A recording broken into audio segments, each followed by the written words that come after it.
Hi folks, so this is Roy Reads Anything, a booktube channel, and going to do a tag today, and it's a two-hander with Dr. Jennie. Hello. And this is the favourite people tag, which was created by Gareth at Books, Songs and Other Magic, and I was tagged by Annie at Obscure Book Adventures. Both fantastic channels, linked to down below, that I recommend wholeheartedly. So, favourite people. Now, don't worry, it's not like, will it be me? It's Well, it might be. kind of people in the culture. Yeah, well, it is you, isn't it? You, the viewer, come above all of these others. But it's our favourite people in various fields of cultural production, I guess is what it is. So, jumping in, first one is favourite author. So, got one of them? Well, it's a tricky one, isn't it? Because you have favourite authors in different genres, I think. But at the moment, I'm being a bit in love with George Eliot. And I'm not reading her with my eyes. I'm reading her with my ears. So we listened to Middlemarch, and we're now listening to Daniel Deronda, and it's just so funny and so beautifully written and so long. Great. Love it. Okie What doke. about you? Well, a bit of a boring answer from me for people who watch the channel for a while. I'm going to say Robert E. Howard. Of course. The creator of Conan the Barbarian and various other adventure characters, pulp writer across many genres. So, yeah, that's me. Next one is comedian. Is it not? Favourite comedian? Well, I've got one, and this could well be new to a lot of people, and that is Cass Daly. And she was in on stage and in movies and making records back in the 40s. She died quite young, unfortunately. I came across her in an Olsen and Johnson movie called Crazy House, which is the sequel to Hell's a Poppin'. It's nowhere near as good as Hell's a Poppin', unfortunately, but the sequences with Cass Daly. So she sings, she plays characters, she does monologues. A typical thing would be where she starts a song and it sounds very normal and it ends up being kind of wild and anarchic, and she does all sorts of voices and physical comedy, and she can pivot into pathos like really quickly as well. So I'm saying Cass Daly, seek her out. Hurrah! And I found this quite difficult because I don't like stand-up. I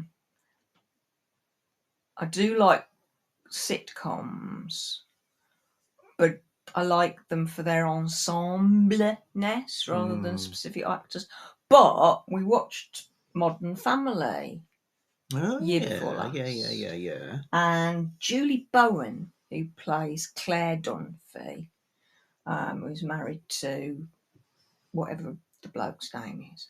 Anyway, we first saw Julie Bowen in Ed, which was a 4-season comedy drama where she played the kind of unattainable love interest. But in Modern Family, and I don't like physical comedy, but she's just brilliant at pratfalls and faces and generally just kind of messing about. She's great. Love her. Good. Julie Bowen. Alrighty. So next one is a dramatic or serious actor. Who you got? I got Tilda Swinton. Again, could have been all sorts of people, but Tilda Swinton, not for any particular role she's played, just because she's Tilda Swinton and she's like, I don't know, she's like herself. Yeah. And she is going to play me in the biopic of my life. Excellent. Okay. Well, because we're peas in a pod, me and Till. I'll start putting pictures of Tilda Swinton up when you're on the Yeah, videos then. that's a good I was idea. actually had Sarah Lancashire. Ah, Again, I don't really have like someone who, whatever they're in, I will always go and see or whatever. Just been really impressed with her in that Julia show, and like lots of other stuff she's done really. that So Julia show. that's that one. The next one is political figure. Quick one for me because I'm abstaining from this one. Okay.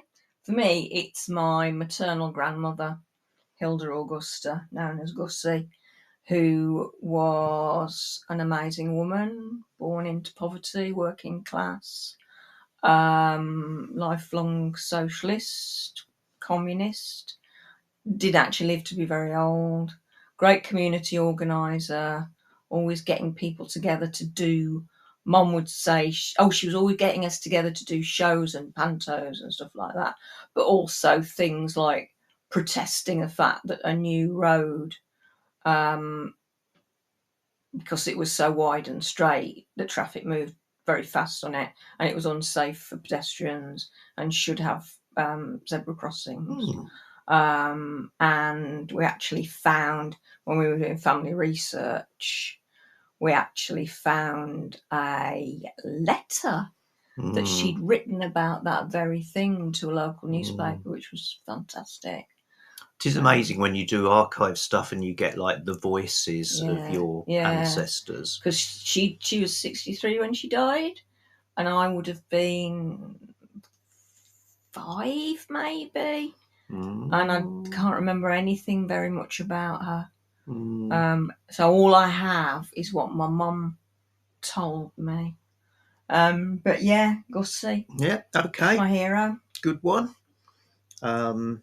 If I had a gun to my head, I might say Peace Pilgrim. Woman who walked, I think, 25,000 miles, crisscrossing America. She actually had the words Peace Pilgrim embroidered on her sort of walking jerkin. So she kind of lived, definitely someone who lived her ideals. A film writer or director? Well, I'm saying James Whale, who directed the very early Frankenstein movies, including Bride of Frankenstein. For me, perhaps the greatest of all films. Super creative, wildly transgressive. You can't believe some of the things that are coded into the movies, and just great. And I'm just going to switch my scribe back on so I can see. I don't really pay much attention I wouldn't particularly choose a film because of the director or because of the writer, but I'm going to say Jane Austen. Because I think Jane Austen tales make fantastic films, particularly since the 90s, probably. Fantastic films and fantastic frock operas on the telly. Yeah, true. So yeah, Jane Austen. So do you think she was sitting there writing the books thinking, what we really want is some kind of magic lantern with moving pictures? That's going to really make this stuff sing. Yeah, absolutely. This is what I'm writing for one day. I'll just sell this for the screen rights. How about a new discovery then? Which I suppose could be from any field. I kind of thought books, but... Well, I thought books, and I thought new discovery that's not of the moment. It was a new discovery that I made when we were on holiday in the Yorkshire Dales when I would have been 12.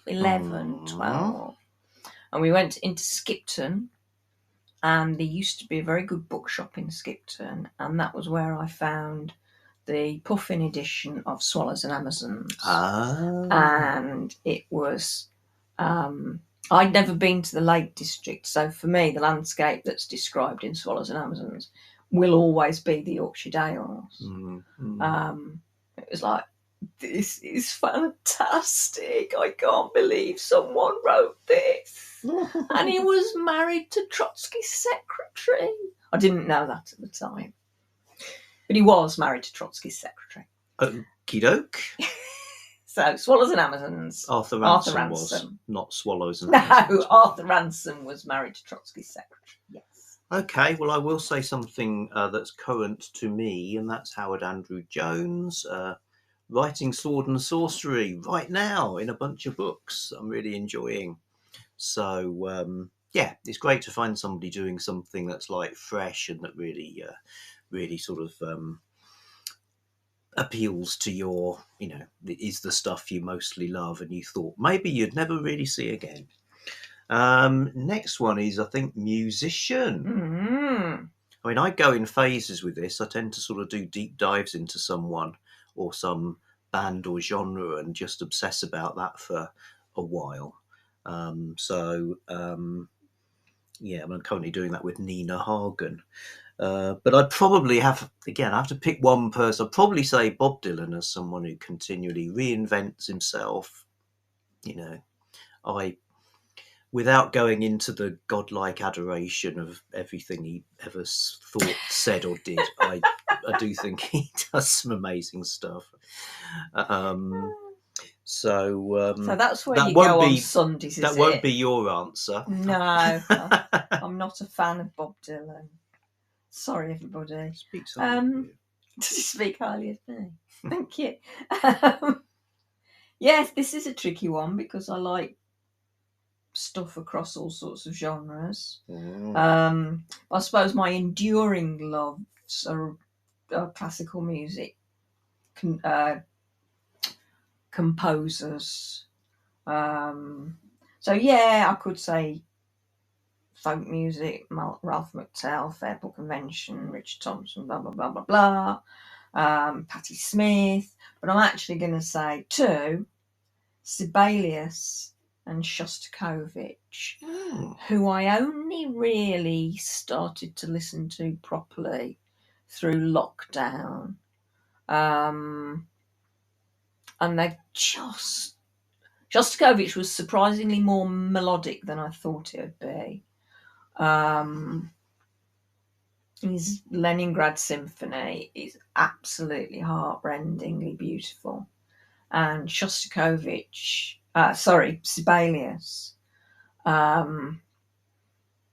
you can see the landscape in everything that he writes. Particularly as I've actually been to Russian Karelia, which is Finnish Karelia, is where the Karelia Suite was written by Sibelius. So I know what parts of Finland look like, and Sibelius is the national composer of Finland, is what I'm trying to say. Awesome. But Sibelius and Shostakovich, they're my guys. Okie doke. Good. Well, I'm glad I didn't say like Benny Hill or something. What, as a musician? Well, he was number one in the charts with the fastest milk cart in the West. I'm not sure that counts as music, do you? Well, it's not painting, is it? No.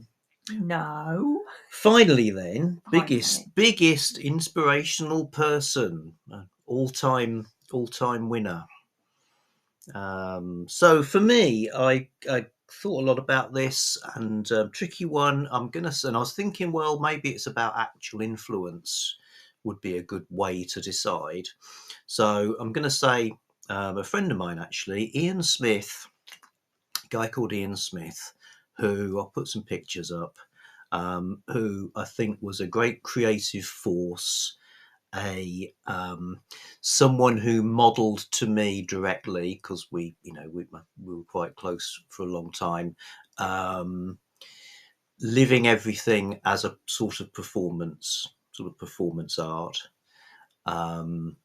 taking your enthusiasms, however trivial they might be, and treating them with total seriousness and kind of making art out of them, and generally trying to make things around you into fun and frolic. Which he That's did. mine. Yeah. Yes. And I went for the personal influence thing as well. My mom. Mm-hmm. Mom was Gussie's obviously, because Gussie was my maternal grandmother, so Mum was one of 7 live births of children, one of whom died very young.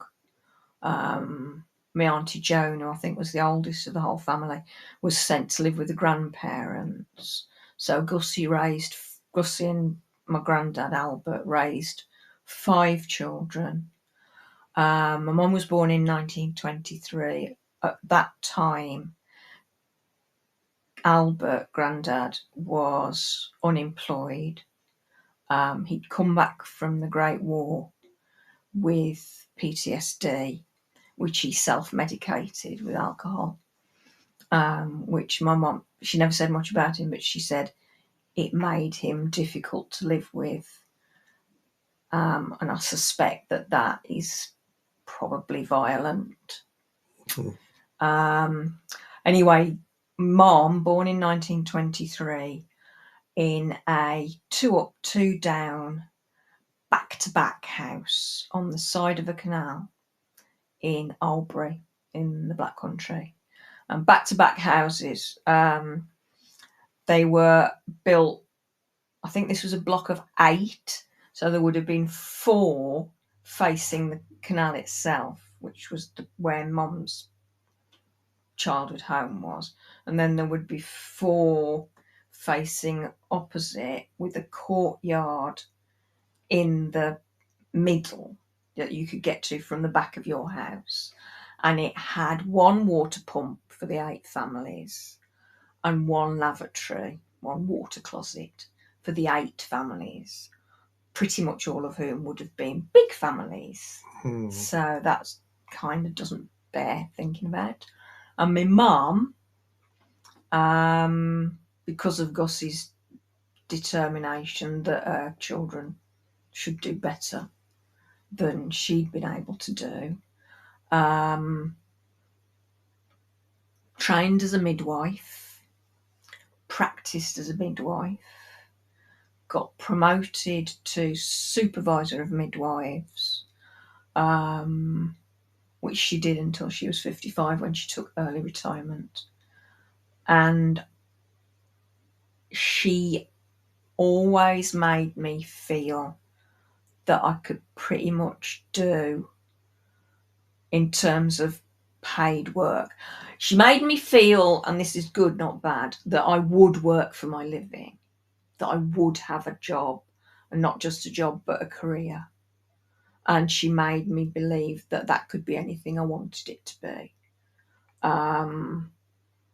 And there were problematic things about our relationship, because there always are between girls and their mothers. But yeah, my mum was just a force to be reckoned with. I loved that woman. God, I loved her. Well, I still do, really. Anyway, yeah. Brilliant. Thank you. Okay, well, that's us. We're out of here. Do tag yourselves if you fancy doing this one. I'll put the prompts down, and we'll be back soon with something else.